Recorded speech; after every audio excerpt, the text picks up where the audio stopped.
వాక్యం అనే ఆహారమైన, చివరికి మీ ఇంట్లో వండుకునే వంకాయ బెండకాయ అయినా కూడా అందరూ వంట సరిగా చేయలేరు. అందరి వంట సరిగా ఉండదు. కొంతమందికే ఆ వరం ఉంటుంది, వాళ్ళు ధన్యులు. సరే, ఇలా దేవుని వాక్యాన్ని ఇంత కష్టపడి ఇప్పుడు ముందు సంపాదించుకోవాలి, తర్వాత వాటిని చాలా చక్కగా వండాలి, రెండవది మూడవది దాన్ని ప్రేమతో ఎవరికి ఎంత కావాలో అంత వడ్డించాలి. ఇంత ప్రాసెస్ ఉంటుంది. దేవుని వాక్యం బోధించడం అంటే మీరు అనుకున్నంత సులభం కాదు. నా బాధ మీకు అర్థమైందని నేను చెప్తున్నా. కూర్చొని వినటం చాలా చాలా చాలా కష్టం అని మీరు అనుకుంటారు, కానీ ఇక్కడికి వచ్చి నిలబడి చెప్పడం, కూర్చొని చెప్పడం ఇంకా చాలా కష్టంతో కూడుకున్న పని. సరే, మొదటి తెస్సలోనికైలకు రాసిన పత్రిక 4వ అధ్యాయం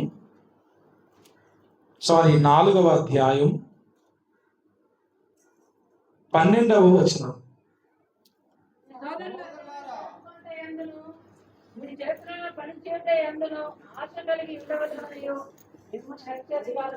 మొదటి తెస్సలోనికైలకు రాసిన పత్రిక 4:12.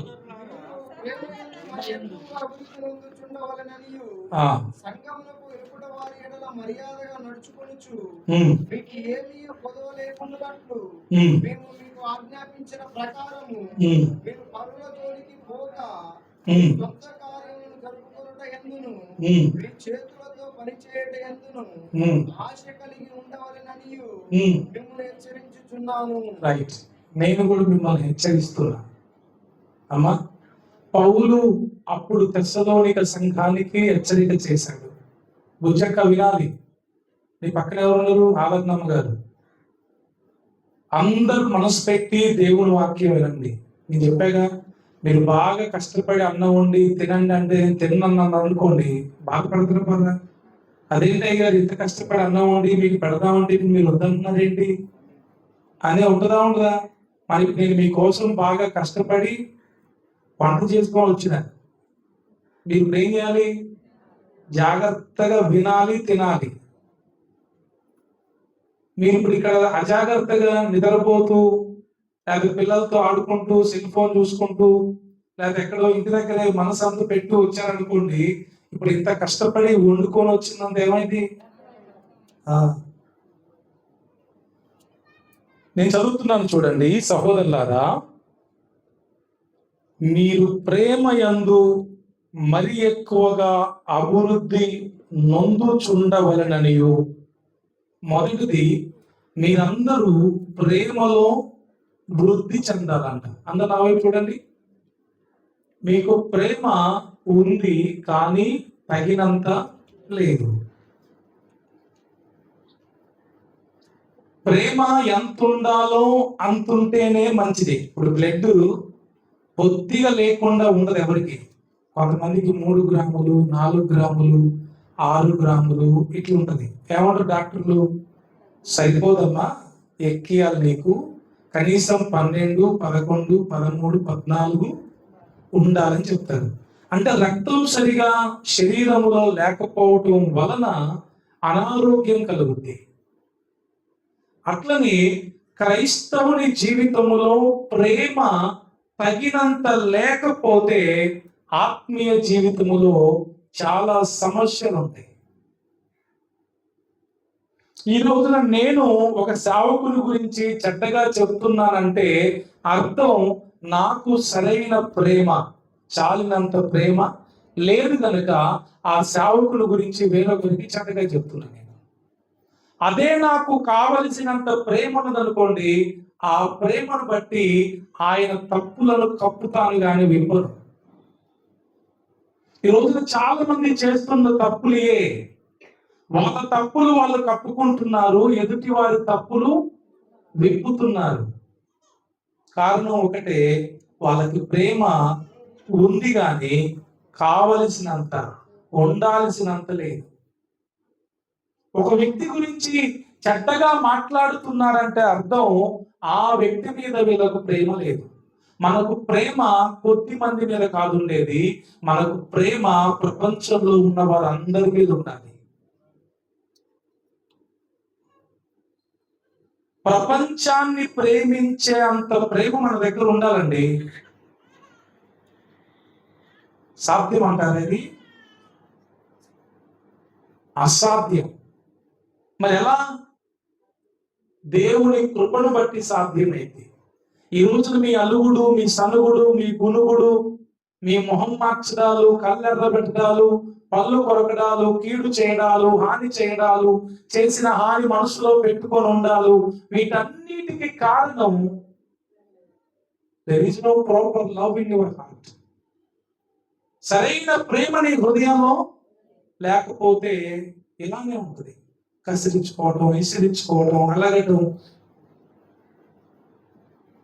అందుకే పౌలు అంటున్నాడు, సహోదరులారా, మీరు ప్రేమ యందు మరి ఎక్కువగా అభివృద్ధి నొందుచుండవలెననియు సంఘమునకు వెలుపటి వారి ఎడల మర్యాదగా నడుచుకొనుచు. ఇక్కడ ఆగండి. ఫస్ట్ అయిపోయిందిగా. ఫస్ట్ ఏంటి? ప్రేమలో మరి ఎక్కువగా ప్రతిరోజు డెవలప్ అవ్వాలి. రక్తం పెరగాలంటే చెప్తారు కొన్ని, పండ్లు తినండి, పాలు తాగండి, కోడి గుడ్లు తినండి, చెప్తారా, ఆకుకూరలు తినండి, ఇది రక్తం పెరగాలండి. మరి ప్రేమ పెరగాలంటే ఎట్లా? ప్రభాకర్ గారు చెప్పండి. ప్రేమ పెరగాలంటే క్రీస్తులో ఉండాలి. మీరు పెద్ద పెద్ద మాటలు చెప్తారు, అర్థం కానీ అర్థమే చెప్పండి. వేసుకోదు, ఇది పెద్ద మాటే. ఇది కొంచెం చిన్న మాట. సహనం, ఓర్పు. ముందు అందరినీ మనం ఇష్టపడే వారిగా, అందరినీ మనం ఒకే రకంగా చూసేవారిగా, అందరితో కలిసిపోయే మనస్సు ఉండేటట్లుగా చూసుకోవాలి. ద్వేషం పెరిగితే ప్రేమ తగ్గుద్ది. గుర్తుపెట్టుకోండి. ముందు ద్వేషం, అసూయ, పగ, ఈర్ష్య ఇవి లేకుండా చూసుకోవాలి. ఇవి లేకపోతే ఖచ్చితంగా ప్రేమ రోజు డెవలప్ అయితే, ఇంక్రీజ్ అయితే. కానీ మనలో ఏం పెరుగుతుంది? పగ, ద్వేషం, అసూయ పెరగడాన్ని బట్టి ప్రేమ చల్లారిపోతా ఉంది. కరెక్టేనా? ప్రేమ లేనివాడు గనగన మోగు అంతే. అందుకే సౌండే తప్ప ఏముండదు అక్కడ. నేను మళ్ళా చెప్తున్నా, మా అందరికీ చెప్తున్నా, కోట్లు టన్నులు ప్రేమ మీ దగ్గర ఉండాలి. డబ్బులు లేకపోయినా ఏం కాదు, బంగారు వెండి ఇవన్నీ ఏం లేకపోయినా ఏం కాదు, గుండెల నిండే ఉండాలి అంతే. ఎంత పాపినైనా ప్రేమించగలిగే ప్రేమ, ఎంత హాని చేసిన వాన్నైనా క్షమించగలిగే ప్రేమ గుండెల నిండా ఉండాలి. పరలోకానికి గ్యారంటీ ఉంది, తిరిగి ఉండదు. పరలోకానికి గ్యారంటీ ఉంది. కానీ మీకు తెలియకుండానే నేను మీకు చెప్తున్నాను, మీలో ప్రేమ రోజు రోజుకి ఆవిరైపోతా ఉంది, తగ్గిపోతా ఉంది. చాలినంత ప్రేమ ఉండట్లేదు. చెప్పగా సేవకుల్ని ప్రేమించాలి, సేవకురాలను ప్రేమించాలి, తోటి సేవకులను ప్రేమించాలి, ఇరుగు పొరుగు వారిని ప్రేమించాలి, భర్తను ప్రేమించాలి, భార్యను ప్రేమించాలి, పిల్లల్ని ప్రేమించాలి, బంధువులను ప్రేమించాలి, స్నేహితులను ప్రేమించాలి, శత్రువులను కూడా. మరి ఎంత ప్రేమ ఉండాలి? కింద పెట్టుకొని అందరికి ఎక్కువ వండింది కేజీ అన్నం ఎంతమంది పెట్టుకో, రండి 100 మంది అంటే ఒక్కరు, మరి ఇయ్యాలి పెట్టాలి. అర్థా? 100 మందికి సరిపోయే ప్రేమ నీ దగ్గర ఉంటేనే నువ్వు 100 మందికి ఇవ్వగలవు. నా పాయింట్ మీకు అర్థం అవ్వాలని కోరుకుంటున్నాను నేను, అందుకే దీని చుట్టూ తిరుగుతాను. ఇంకో దాంట్లోకి వెళ్ళిపోదాం అనుకున్నా కానీ పాయింట్ మీకు సరిగ్గా అర్థం కాకపోతే చెప్పిందంత వేస్ట్ అయింది. ముందే చెప్పిన ప్రపంచాన్ని ప్రేమించే అంత ప్రేమ మనకు ఉండాలి.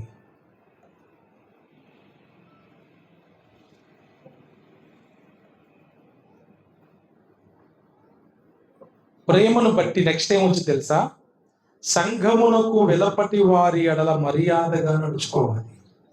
ప్రేమ ఉంటే నెక్స్ట్ ఏంటి తెలుసా? అసలు నీకు ప్రేమ ఉందా లేదా అనేది నువ్వు జనాలకు ఇచ్చే రెస్పెక్ట్ అంటారు కదా, మర్యాద ఏమంటే ఇంగ్లీష్లో రెస్పెక్ట్ బట్టి తెలిసింది. నాకు ఎక్క మీద ఎంత ప్రేమ ఉందో నేను ఆమెకి ఇచ్చే రెస్పెక్ట్ చెప్పుద్ది. నాకు మీద ఏం ప్రేమ లేదనుకో, అసలు ఆమె నేను ముందు విలువ లెక్క చేయాలి.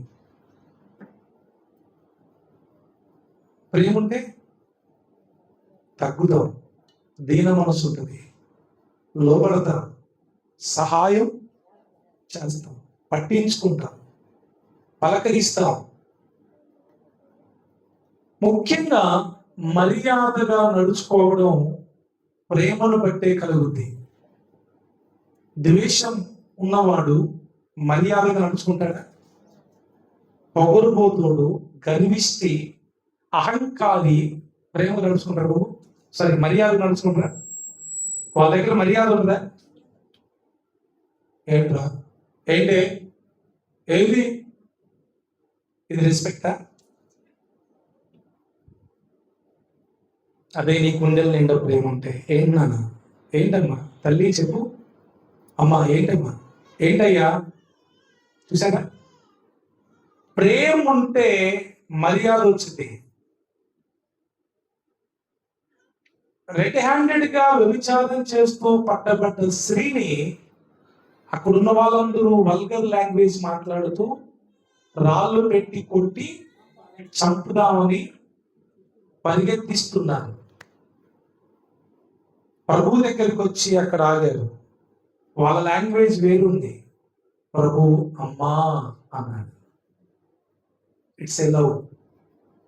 రెస్పెక్ట్ అనేది ప్రేమలో నుండి పుట్టుకొని వచ్చింది. కులం చూడం, మతం చూడం, చిన్న పెద్ద కూడా చూడం. ప్రేమ ఉంటే ప్రతి ఒక్కరికి మర్యాద ఇస్తాం.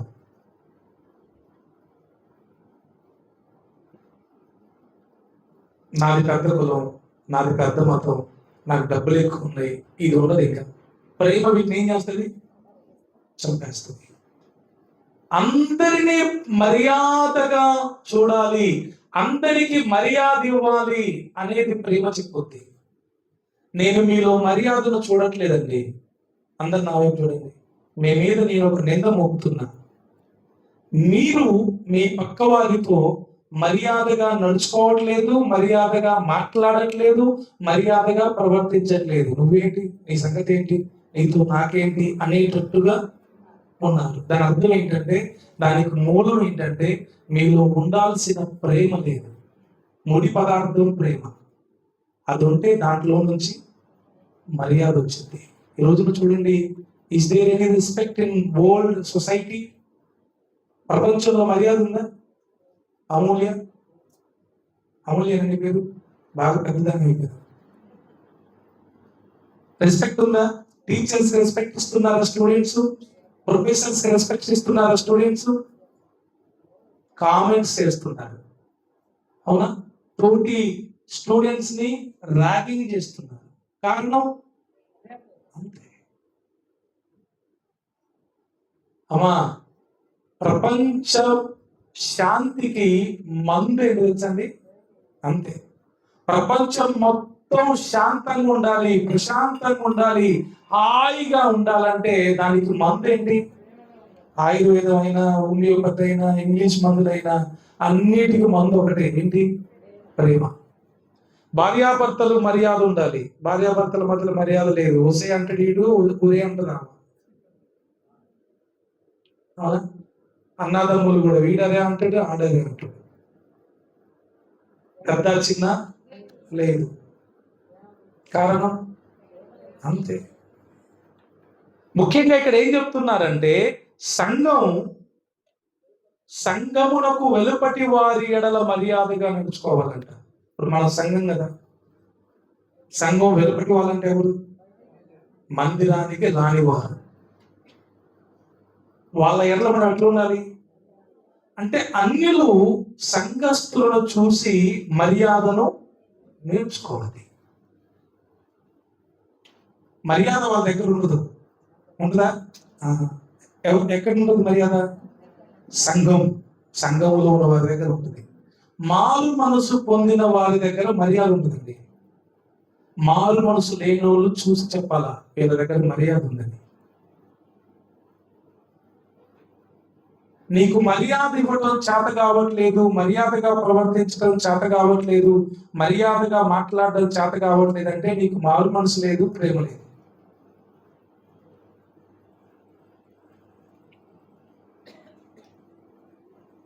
ఇప్పుడు తోటి మనిషి, వాడు ఏ కులం ఏ మతం అనేది తర్వాత సంగతి, తోటి మనిషా కదా, మరి తోటి మనిషిని ఏం చేయాలి? ఆయనకి ఇవ్వాల్సిన రెస్పెక్ట్ ఆయనకి ఇవ్వండి.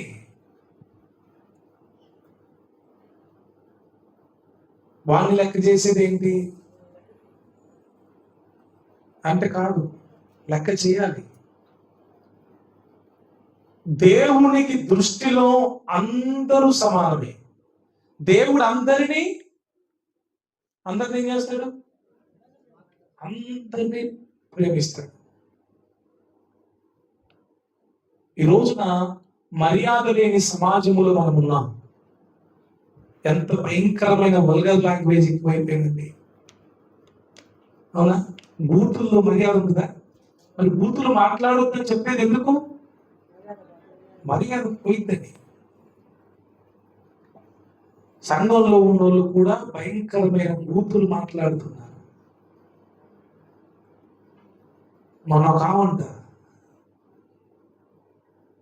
పచ్చి బూతులు, మోస్ట్ సీనియర్ బిలీవర్ మళ్ళీ విశ్వరూపం మొత్తాన్ని చూపెట్టిందంట. మీరందరిలో వేరే మనిషి ఉంటాడు, ఆడు బయటికి అప్పుడప్పుడు వస్తాడు.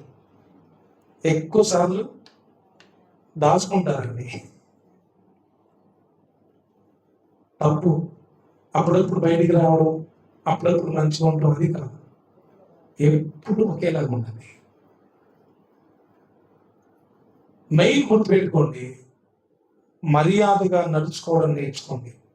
అన్యులు చూసి అనాలి, వీళ్ళ దగ్గర బాగా మర్యాద ఉంటుందండి, వీళ్ళ దగ్గర మంచి ఉంటుందండి, వీళ్ళ దగ్గర ప్రేమ ఉంటుందండి.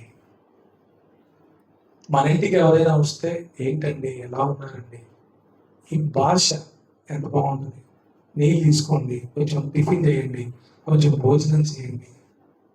గనురాలైన స్త్రీలాగా బలవంతం చేయాలి. అది రెస్పెక్ట్. కానీ పొమ్మలకుండా పోయి పొగబెట్టే రకం మనోళ్ళు.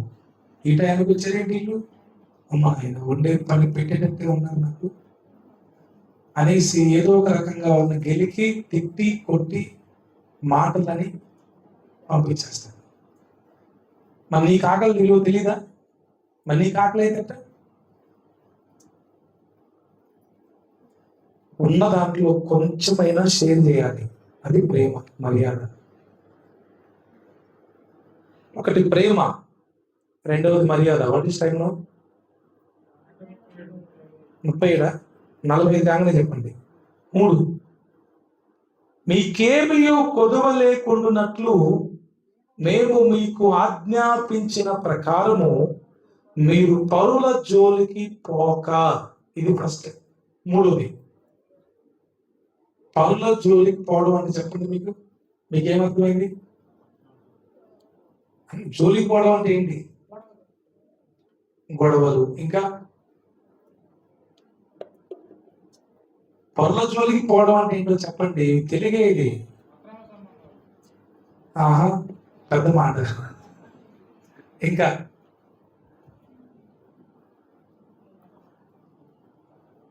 చెప్పు, బూతులు మాట్లాడడం. ఓకే అమ్మా, కొంతమంది మనసంతా వాళ్ళ మీద ఉండదు, వాళ్ళ కుటుంబం మీద ఉండదు. పొద్దాక పనుల జోలి, పడుకున్నా వాళ్ళ గురించి ఆలోచిస్తారు. ఎవరితో మాట్లాడుతున్నా వాళ్ళ గురించే మాట్లాడతారు. ఏమైనా చేయాలన్నా వాళ్ళ ధ్యాస, వాళ్ళ ఊసు మొత్తం వాళ్ళే. ఏ పని నీకు?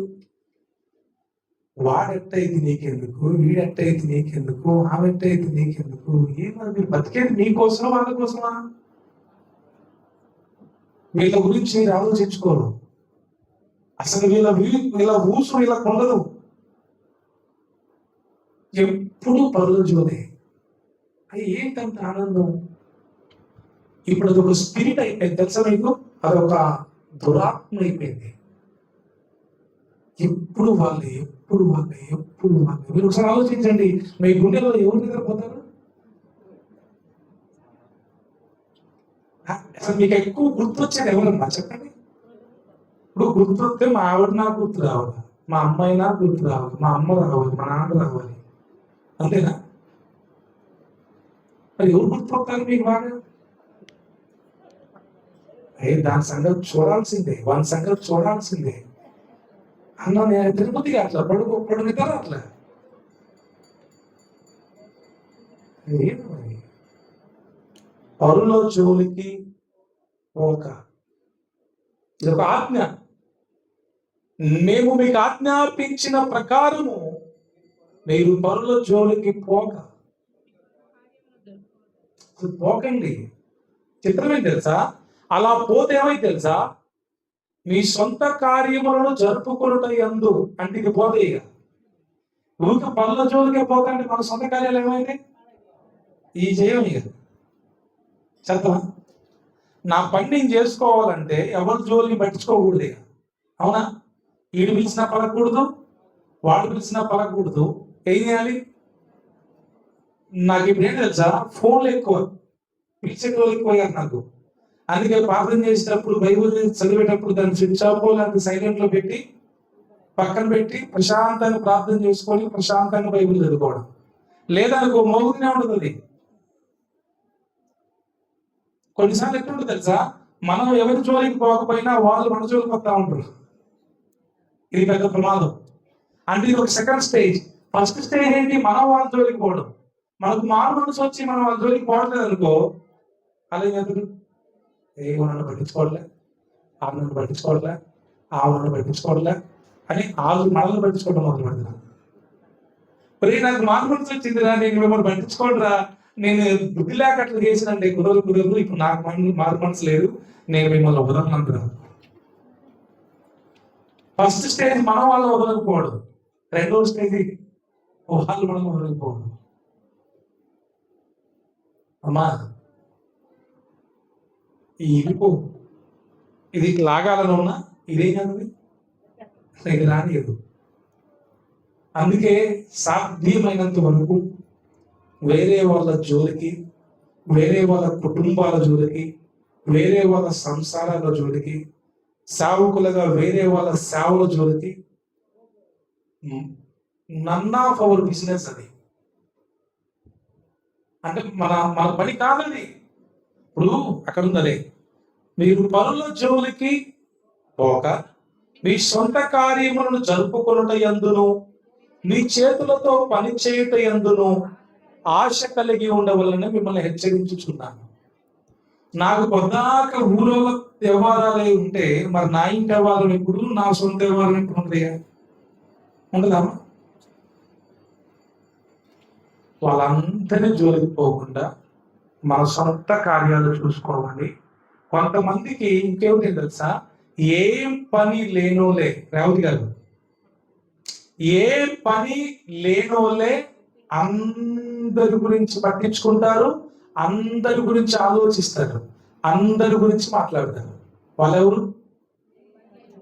పనికి రాని వాళ్ళు. పెద్ద పెద్ద మాటలు ఉన్నాయి కానీ అవన్నీ వాడకూడదు. వాళ్ళకి ఏం పని ఉండదు. వాళ్ళ పని ఏంటి? ఆలట ఈలట ఈలట అలట అదట ఇదట. ఇంకా టీవీ 9 న్యూస్ లాగే వాళ్ళకి ఎప్పుడు అన్ని సమాచారాలు కావాలి.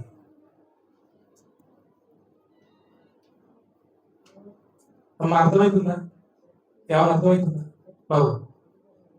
క్రైస్తవులు అలా ఉండకూడదండి. ఒకవేళ వాళ్ళు మన జోలికి వచ్చినా మనం ఎలా ఉండాలి? ఊరుకుండాలి.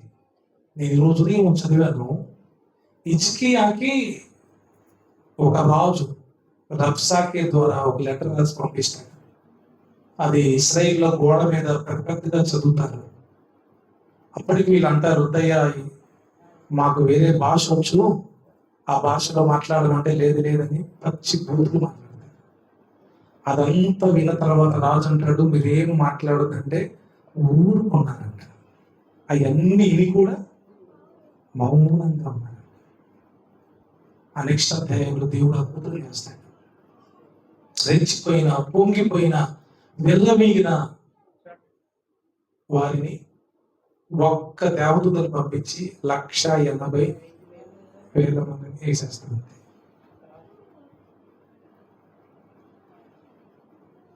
వీళ్ళన్నీ రెచ్చగొట్టే మాటలన్నీ విని కూడా మౌనంగా ఉన్నారు కనుక దేవుడు లేచాడు ఉదపక్షంగా. మనల్ని చాలా మంది ప్రతిరోజు రెచ్చగొడతా ఉంటారు. ఏదో ఒకటి మనతో కూడా అనిపించాల, మనం కూడా వాళ్ళలాగా మారాలి, మనం కూడా వాళ్ళలాగా చెయ్యాలని, వాళ్ళకి మనలాగా బ్రతకడం చేత కాదు, బతికే వాళ్ళని బతకలేరు. ఇలాంటి బ్యాచ్ ఎప్పుడు ఉంటుంది మన చుట్టూ. అందుకే చాలా జాగ్రత్తగా ఉండాలి. మనం వాళ్ళ జోలికి పోవద్దు, వాళ్ళు మన జోలికి వచ్చినా కూడా ఊరుకుంటారు అంతే. కానీ ఇది మీరు చేయగలిగితే, నేను చెప్తున్నాను, 2027లో మీరైతే ఇలా ఉండరు. మీ స్థితి ఖచ్చితంగా మారిపోయింది. కానీ అలా ఉండటం ఎంత కష్టం అంటే చాలా కష్టంతో కూడుకున్నది. పరుల జోలికి పోక మీ చేతులతో మీ సొంత కార్యములను జరుపుకున్నట యందును, మీ చేతులతో పని చేయట యందును ఆశ కలిగి ఉండండి. నా పనేంటో నేను చూసుకోవాలండి, నా సావేంటో నేను చూసుకోవాలి. నాకు వాళ్ళ గురించి ఎందుకు? వేరే పాస్టర్ గారి గురించి మాట్లాడితే నాకేమొచ్చింది?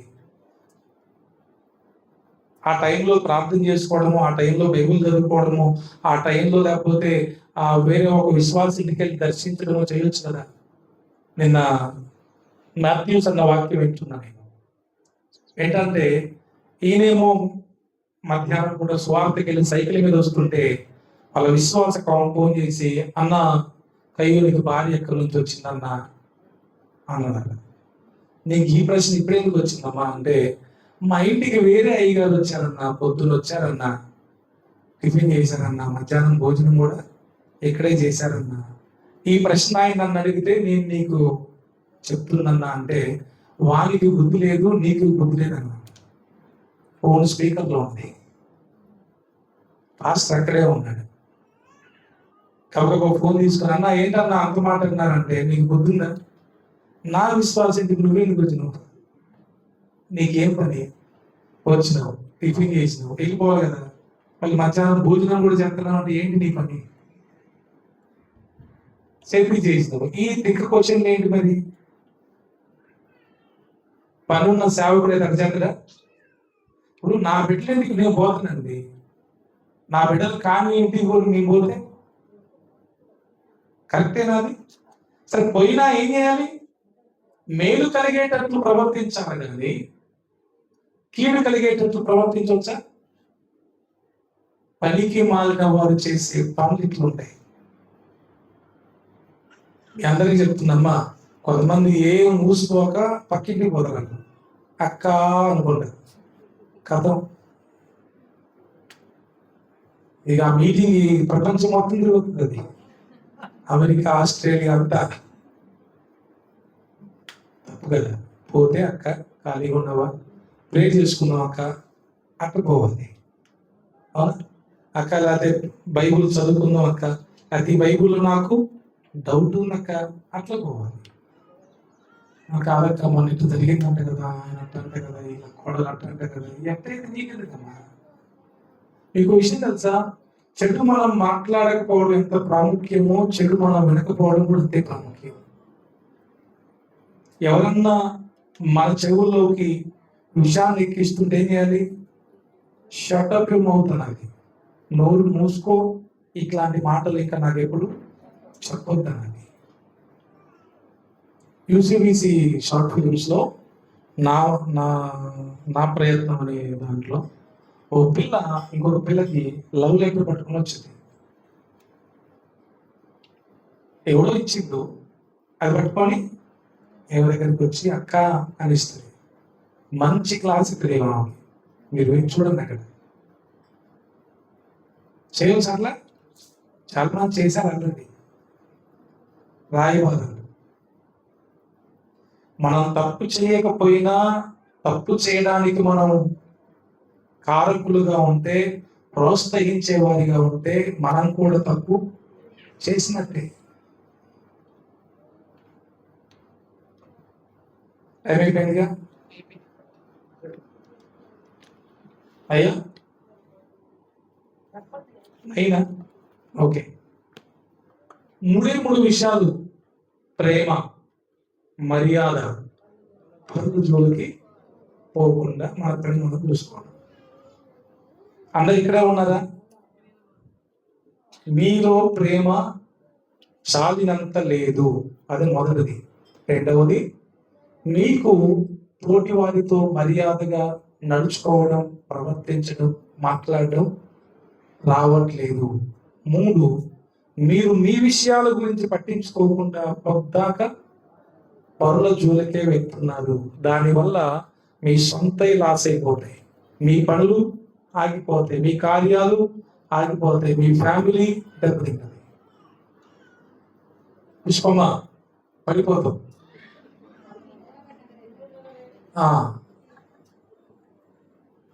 దేవునికి మహిమ కలుగునుగా.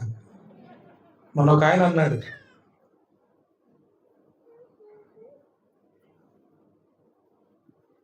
మన ఇంటి దగ్గర ఏ సౌండ్స్ ఉండవు, ఉంటాయా? ప్రశాంతంగా నిద్రపోవచ్చు, కానీ ఇంటికాడ నిద్రపడతాను. చర్చిలో పెద్ద పెద్ద సౌండ్లు బాక్సుల ముందే ఉంటాయి, అయినా కూడా హాయి నిద్ర వచ్చిందట.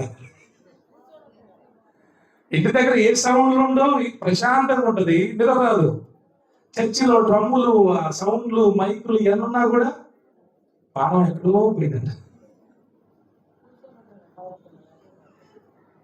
పడుకుంటే రాని నిద్ర, కూర్చొని మళ్ళీ అది కూడా పెద్ద పెద్ద బాక్సులు 250 ఆంప్లిఫైర్, ఎంత పెద్ద సౌండ్ ఉన్నా కూడా మీ చెవులు పనిచేయట్లేదంటే సాధారణ మీ మీద ఎంత ప్రయోగం చేస్తారో మీరు అర్థం చేసుకోవాలి.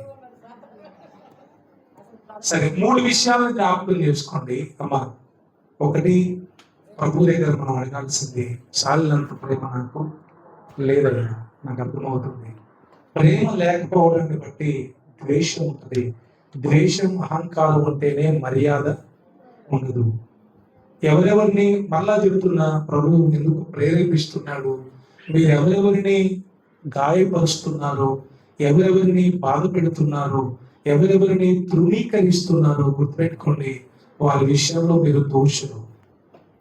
ఒక వ్యక్తిని మనం కించపరచకూడదు, ఒక వ్యక్తిని మనం తృణీకరించకూడదు, ఒక వ్యక్తిని మనం ఎప్పుడు చీప్ గా చూడకూడదు, ఒకరిని చీప్ గా మనం చేయకూడదు. అది చాలా పెద్ద తప్పు. ఇప్పటికే మనం అలాంటి తప్పులు చాలా చేశాం. ప్రభు దగ్గర ఒప్పుకోండి. ఇక నుంచి ఎవ్వరిని చిన్న చూపు చూడకండి, ఎవ్వరిని తృణీకరించకండి.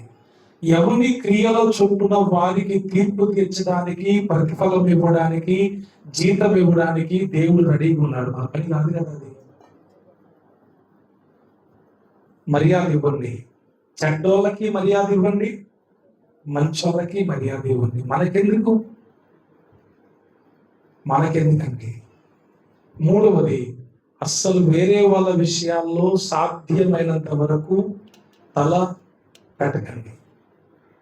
పెట్టాల్సి వస్తే చాలా జ్ఞానంగా, ఇప్పుడు నేను తప్పించుకుంటున్నది కూడా తప్పే అవుతుంది, తప్పించుకోవడం కూడా తెలియాలి మనకి అనుకోండి.